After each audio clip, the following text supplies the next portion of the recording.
250, 270 personnes à cette Assemblée générale, des militants venus de toute la Corse, des élus, à commencer par Jean-Guy Talamone, le président de l'Assemblée de Corse, et puis des figures du parti, dont Charles Pierre. Charles Pierre, toujours peu bavard d'ailleurs avec les médias, même s'il nous a confié qu'il pensait que ce parti Corsica Libera devait se structurer davantage pour être plus efficace sur le terrain et que son rôle à lui, eh bien, il l'envisageait au minimum comme un rôle de conseil auprès des jeunes. L'enjeu pour cette Assemblée générale, c'est de transformer Corsica Libera avec des élus au pouvoir en un parti qui ne soit pas simplement un parti d'accompagnement, mais aussi une force de mobilisation.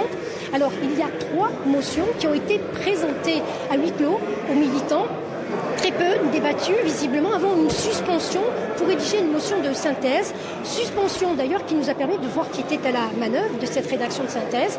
Des personnes comme Sauveur Grisone, François Sargentine, des jeunes comme Esteban Sadan, François Santogne ou encore Stéphane Sbrage, Pierre Paul ou bien Charles Pierre lui-même, des hommes qui comptent visiblement dans le parti pour réorienter sa stratégie, une stratégie qui veut être plus sociale, s'affirmer plus dans l'économie et aussi pour redire que l'objectif final de Corsica Libera, c'est bien l'indépendance. À cette heure-ci, en revanche, nous n'avons toujours pas de nom du bureau de l'exécutif prochain de Corsica Libera.